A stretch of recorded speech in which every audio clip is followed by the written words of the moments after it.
Hello, hello. My name is Kim Addis. I am the president and founder of Frame of Mind Coaching and the co-founder of the Journal That Talks Back. Today is the day where we have Ferne on the FOM podcast. Ferne, welcome. Hello. For those How are of you? Great. But for those of you who don't know, Ferne is my daughter. And today we're just going to hang out and have a mother-daughter chat. So Ferne, what's happening? I haven't spoken to you in a while. You've been at a conference all week. You've been busy. You call me for 5 minutes in between sessions. What's going on? Fill me in. Well, today I actually have really good news. About You do? 10 minutes or so before the podcast. We got news that my partner, my boyfriend, just got accepted as a permanent resident to Canada, and we are very, very happy. Wow. Woo, woo, woo. That's super exciting. That's very, very good news. That's amazing. Great news. So what does that actually mean? Does that mean that he's going to be moving to Toronto? So right now, Fernie's boyfriend, his name is Adrien. He's from France, actually. Very nice French accent. He's been living in Montreal for how long? 5 years? 5 years. And he applied for residency, permanent residency. And today he got accepted after doing all kinds of applications and physical health tests and all kinds of things like that, right? So today he got accepted. We thought it was going to take another 2 years, right? Yeah, they told us that it would take till January 2024. So unbelievable. We were very pleasantly surprised that it came way earlier. Way earlier. It's not like going to the airport and waiting for delays on the flights, right? It happened faster. Crazy. So they set your expectations really low, and then they surpassed the expectations. Then they make it a big wow, big bang experience. Interesting strategy, but it makes us happy. So yes. So you were very concerned that you wouldn't be able to live together, be together for another couple of years. And now, surprise, it's happening sooner rather than later. So I know you haven't had a chance to really discuss it, but what do you hope your plans to be? I mean, the sooner we can live together, the better. In my opinion, essentially, he was restricted because he applied through Quebec, and in order to be a permanent resident, he has to have a residency in Quebec. He has to have a home address in Quebec. And so in order for him to leave, and he works in Quebec as well. And so in order for him to leave, he has to get that permanent residency. Otherwise, he'd have to make a new work permit, and he'd have to get a different residence and restart the whole application, and way too complicated. So we decided to wait, and it came. And so now that he's a permanent resident, he's allowed to move to Ontario, where I will be I just transferred into my Ph.D. So we're going to live there together. So we're going to talk about that in a minute. But so you're going to live there. So you're going to come back to Toronto where I live. So I'm happy to have my kids beside me, near me, somehow close to me. And he's going to come and move in with you in Toronto. He wants to live in Toronto. He's a French speaking man. Is he going to have fun living in Toronto? His English is great. His English is pretty great. Even with an accent. It makes him very charming, right? Very charming. So you're moving, but you don't know when exactly, you don't know how quickly all of this is going to happen, when he can get a work transfer or anything like that. No idea. I mean, we just got the news, like I said, like 10 minutes ago today from the podcast, and we don't know any of the logistics yet. So we got to figure that out. We got some work to do. Amazing. So, I mean, it's kind of interesting to me because part of the history, the conversation that we used to have was, Mom, it's going to take so long. I want to be with him. I want to live with him. It's going to take so long. Right? And wonder of wonders, miracle of miracles. For those of you who don't know, that's a reference to Fiddler on the Roof. But things change. Things always change. Yeah. So what do you make of that? We're very pleasantly surprised. Things, I think, turned out for the best. I mean, it hasn't happened quite yet, but we're really on the right track, and we're almost there. So it's a really big relief. And I guess having those expectations that make you upset and hesitate and just kind of look negatively on the future, make things a lot harder. And Yeah. that sometimes things can work out. Sometimes things can work out, and sometimes even if you are having to wait for something, you can turn it into an exciting adventure. You can turn it into something that is not torture, something that's okay and quite pleasant to experience. It doesn't have to be bad, it doesn't have to be hard. But you recently had another experience. You just got accepted to do your PhD. And you, I mean, just to fill everybody in, you started off as a master's student doing what's it called? Biology science, plant science, plant biology. What's it called? Yeah, plant biology. I mean, technically evolution and evolutionary ecology and evolutionary biology. I always mix up the order. And so yeah, plant science falls under that category. Okay, so you got into your master's degree and then they invited you. They said, hey, forget about your master's degree. Just go do your PhD. If you pick a project and do a paper on it and do a presentation to your committee, and if you demonstrate that you're ready, then great, we'll just slide you into doing your PhD. Did I get that right? Well, technically, it's an extra year. So generally, a PhD here takes 4 years because I don't have a master's yet. They just contributed that 1 year to my PhD, and my whole PhD will be 5 years. I'll take 5 years without a master, and at the end, I'll get a PhD. And so I had to prepare a presentation with what my future projects were going to be. So what do I plan to do with these 4 more years that I have? What projects am I going to do? What research am I going to do, and what am I going to accomplish in a given timeline? And so, okay, we're going to come back to that. So you had to do this presentation and you had to submit a paper. And what happened after you submitted this paper? I sent it out to my committee. Well, I wrote it very early. I had a lot of time to go back and forth with corrections. So I sent it to my supervisor. We went back and forth. She made some corrections. We edited and re-edited, and then we sent it out to my committee. And 2 days How many people are on before, your committee? three now, but Okay. so we sent it out, and 2 days or so before the meeting was supposed to happen, one of my committee members was not very happy with that report.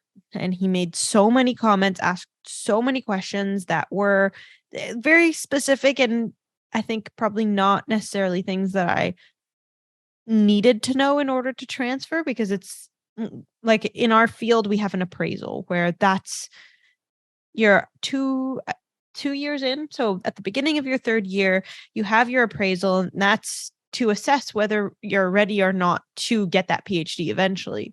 But this wasn't an appraisal. I've only been 1 year in. He asked way too much, like a lot of really tough questions, but also he was very critical. And he commented on the fact that I wasn't taking specific courses, and he was upset about certain things. And he told us basically that we don't have the expertise to go through with this project and that we need to talk to experts in the field. And So so 2 days before your presentation, where you were supposed to theoretically get your transfer approval, and by transfer, we mean transferring from a master's to a PhD program, right? So you're basically skipping a year, essentially, right? This gentleman said, hold on a minute. He kind of pulled the plug. Yeah. yes, yeah. It was really hard to hear. I wasn't expecting that at all. I didn't see that coming. We worked really hard on it, and yeah, it was And very kind of unexpected out of the blue and and you were upsetting. working and you were working with an advisor who said everything looks good, Yeah. I who's mean, she was also presumably surprised. experienced. Yeah. Yeah. So, So your initial reaction was, I mean, upset. I was kind of angry and embarrassed and sad that I felt like I wasn't good enough and that my work wasn't good enough, and I didn't know if I was going to be able to transfer, and I had everything planned out and it wasn't supposed to be that hard, and I was really disappointed. I was really really upset. so you And were reconsidering your whole entire future that a bit. Okay. And then what happened? And then we postponed the meeting. We answered all of his questions. We sent out a new document replying to every single one of his comments. We, did all the background research. We reached out to people trying to get an expert on the field on our team. We had a lot of conversations about it, and we agreed to push it back as he recommended, and kind of follow everything he suggested, and take it with as much grace as possible. My supervisor is really supportive, and she basically told me that this isn't ideal, but it's better to hear it now than during the meeting. And I think she couldn't have been more right, to hear that at a meeting in front of everyone, to not know how to respond, to not have the time to look up the things I needed to look up and get the background information, would have been a lot tougher than him telling me in advance. Yeah. So you get the news, you're a bit crushed. I'll say it. You were a bit crushed, right? How could I not be? You were hurt, you were mad, you were nervous, you were concerned about your future. You didn't know if you were going to be able to move forward as a PhD student. And there was this one guy kind of seemingly getting in your way. And then you decided, okay, fine, I'll postpone my meeting. I'll take his notes into consideration. I'll address his concerns and his issues, and I'll find some answers to the things he's bringing up. And I'll come in prepared. I'll redo the paper. I'll add the bits that he needs to it. I'll resend it out, and I'll add a new committee member who is more an expert in the field and who could back me up a little bit better. And there you have it. You did your presentation. And what was the comment that they gave you at the end? Once they said, yes, you passed, they said, we appreciate how well you took the feedback. Isn't that what they said? Yeah. Yes. So proud mother over here. Of course I remember. I remember a lot of things. Aren't you surprised at how many things I remember? Yeah.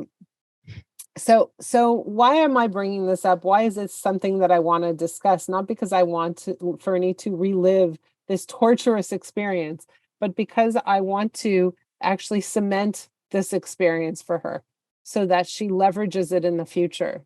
Why? Because we will all experience adversity. That was a moment of adversity for her. That was a moment where her plan was thwarted.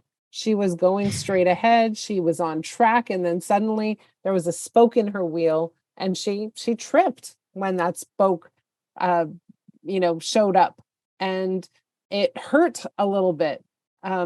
And, part of what our relationship is like is that I try very hard to fortify her, even when it's hard, even when, she is crushed, even when she's angry and hurt and not sure about what's going to happen next.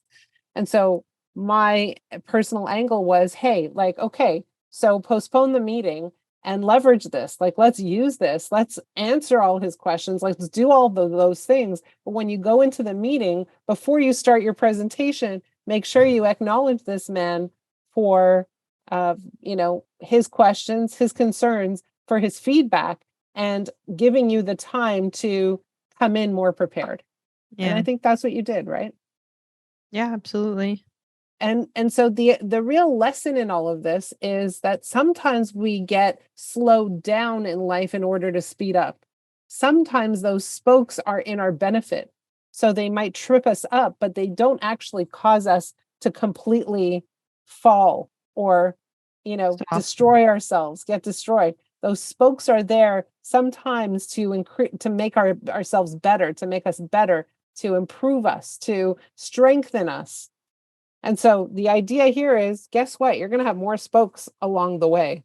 You're going to have a lot more experiences where people throw stuff at you. And it's not about ducking. It's really about standing up and saying, okay, this is part of the experience. I don't have to be so crushed. I'm stronger now.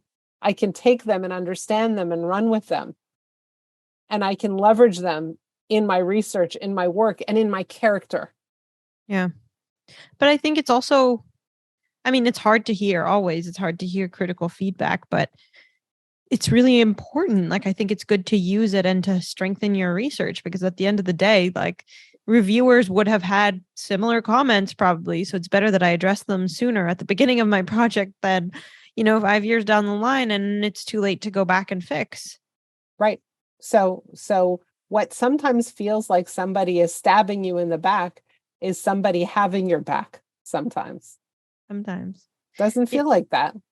no, but he committed to doing another 4 years on my committee. So that was really surprising. I thought we would switch him out for somebody else because he seemed unhappy. And he actually, is pretty supportive in the sense that he offers to help, he offers to have conversations, he offers to send us material. And it's tough, but he's really giving us his mental energy. Yeah. He's giving us that thought that we need. And so it's like I said, it's tough, but it's really helpful. And so if you can use that, if you can leverage it to be helpful rather than to feel that resistance, Yeah. it can propel you forward, as you said. Sometimes in our lives, we have a person who's hard on us, right? Somebody who kind of beats us up a little bit, and we sometimes feel the blows. But we have to determine whether or not those people are beating us up to help us rise. If they see a greater element in us that we are not rising to, or if they're just beating us up for the pleasure of the beat, right? So you have to kind of sift through all that. In this case, I think you had a gentleman who was saying, hey, there's a higher standard here for you. And I'm inviting you to rise up to that standard. And you absolutely did. You crushed it. You did well. You passed with flying colors, and you are now a PhD student. And I'm super proud of that. But sometimes we do just receive criticism with no positive outcome. And so we kind of have to sift through the people in our lives who are there to lift us by being a little bit hard on us sometimes, expecting greater of us, versus those people who are just hard on us for no good reason. How do you sift through that? How do you decide who's there for a good reason and who's there for a not so good reason? I think the ones that are there for a good reason share a vision with you that says, here's what I see in you. Here's what it could look like. Here's what's possible for you. Here's what you're made of. Right? Here's the picture for you on the other side of this. And I believe that you have it in you to get to that other side.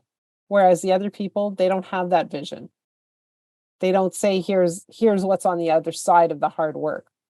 Mm. Right? And so they're not showing you what's possible for you. And sometimes, there's not always a belief in you. But what you have in this case is you have a team of people who are believing in you, especially your advisor who really went to bat for you as well in terms of receiving the feedback and working with you to address all the issues. So you Yeah. really have a team of supporters, including this guy. Yeah. It's Yeah. hard to see, but yeah. Yeah. I mean, Definitely. I think you recovered so well from that, and you put your head down and you really figured out, how do I address these issues? What are the questions that he's asking? How do I figure those out from a research or academic standpoint? And you nailed it. And you took a blow, but then you got back up fast. And I think that's one of your greatest strengths, is the ability to get back up when you take a blow. Thank you. Yeah, I think I do. I fall sometimes, maybe more than others, but I can get back up, which is the I most don't think important part. I don't think more than others. I think just like others, but I think you have a very, very strong backbone, and you have the ability to get back up. Thank So you. It must be genetic. I don't know. I don't know. For those of you who are listening, very often we talk about the concept of resilience. We talk about what is resilience. And really, a resilience is the ability to get back up um, from an adversity, from an experience that's difficult, with speed and agility, and even leverage the adversity somehow. What we saw with Ferne is exactly that, this very, very high degree of emotional resilience where she was knocked down, she got back up and really ran with what she was given. She learned fast, she addressed the issues that were in front of her, and she came out very gracefully acknowledging this gentleman for his feedback. So totally leveraging the adversity there. For those of you who are listening, please keep tuning in. We'd love to hear your feedback. We'd love to hear your thoughts. We'd love to get some subjects, things that you would like us to talk about. Ferne, how do people reach you?